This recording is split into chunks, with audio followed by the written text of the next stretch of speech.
کلافم با حرارت بدنم به تو میدم علامت. همه کارامو گذاشتم برا بد و درد شدم نه یا عیادت من ترسم برادر مرگ رفتم فراتر درد هستم در حالت جنگم و خستم در و بسته است. رسیدم به نقطه جوش میخوام برم به یه نقطه دور که نخورم قصه پول مثل آدمای بزدل پوچ بخورم قرص روانی برم تو شرک و پرشه سواری خانم بازی کنم شبا مست کنم پولامو خرج دافو بنگ کنم دیگه حتی نمیترسم و مراعات آدما رو نمیکنم هنوزم احساساتم رقیقه اما اونا فکر میکنن که بی جنبم مدام خونمو میذارم بیرون و بیشتر از درق مغزم اجازه نمیده کنار بشینه مثل من ترسک ازم میترسم من هم اجازه نمیدم وارد حریمم بشم من واسه تو غریبم پسر تو دنبال من میگردی و منم دنبال یه مش حقیقت تلخ من دنبال عادی بودنم رفیقا میخوانم از خاکی بودنم فکر خدافظی از این رپ لعنتی میزنه گاهی تو سرم کلافم با حرارت بدنم به تو میدم علامت همه کارامو گذاشتم برا بد و درد شدم نه یا عیادت من ترسم برادر مرگ رفتم فراتر درد هستم در حالت جنگم و خستم در و بستم کلافم با حرارت بدنم به تو میدم علامت همه کارامو گذاشتم برا بد و درد شدم نه یا عیادت من ترسم برادر مرگ رفتم فراتر درد هستم در حالت جنگم و خستم در و بستم.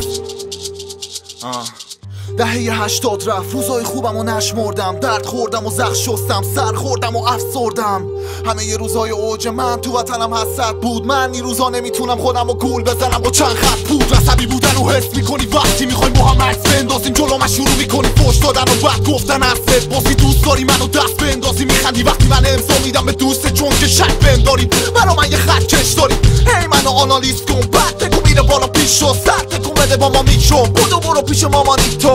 به طرف فوشتری چون من مستریم ببینمت مشتری مشتری میشی تو یه مبتدی زور زدی تو رب بسته پشتری کودنی بابا لغ من میمیدم صبح و جلی تو رو بخوره با سوسری با ما دشمنی چون ما خوفتری مثل مایک جردن گل زنی منو دور زدین اما هول نشیم ترا ما دور نزن و خود زنی نکن قربتی منتهی میشی به من دوسته که این آخرش تو کک زدی رضا باز سر مخش باز سر تو رو کاشتت همون 10 سال پیش و 3 دفعه سر تو داد زده مثل واکسن اون عرق آسترش که هار نشه وگرنه میبینی همه ی آدمای بد و مثل تو دار زده کلافم با حرارت بدنم به تو میدم علامت همه کارامو گذاشتم برا بد و درد شدم نه یا عیادت من ترسم برادر مرگ رفتم فراتر درد هستم در حالت جنگم و خستم در و بستم من آدم بدی نیستم میدونی معروفم به قوی زیستن اما تو که باید این شرایط بد و با نیشخند طبیعیش کرد بیشتر از 2 ساله که درست به مادر خودم سر نزدم مدام رفیقام بیرون خونه مراقبم من که گرد نزنم من در عجلم که در لجنم خدا مگه به کی بدی کردم چرا وقتی من خوبتر میشم اوضاع میشه از این بدتر فشار پایین و ترس یه جای تاریک و تنگ ستاره مدال خالیشو کم اونو پرک کرد تو تاریخ و رفت آبی تو برد چقدر شبیه هم شدیم تو غربت کشور خودمون یه علیل غریب الکلی اگه طبیب و ضریب صد کنی میشه گول دکتر با پول خوب کن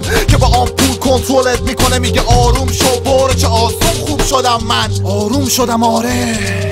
الان تو فضام دکتر من 2 ساعت دیگه باز خون شور میکنه تو مغزم قلقل میکنه معده اصلا و شرم کلافم با حرارت بدنم به تو میدم علامت همه کارامو گذاشتم برا بد و درد شدم نه یا عیادت من ترسم برادر مرگ رفتم فراتر درد هستم در حالت جنگم و خستم در و بستم کلافم با حرارت بدنم به تو میدم علامت همه کارامو گذاشتم برا بد و درد شدم نه یا عیادت من ترسم برادر مرگ رفتم فراتر درد هستم در حالت جنگم و خستم در و بستم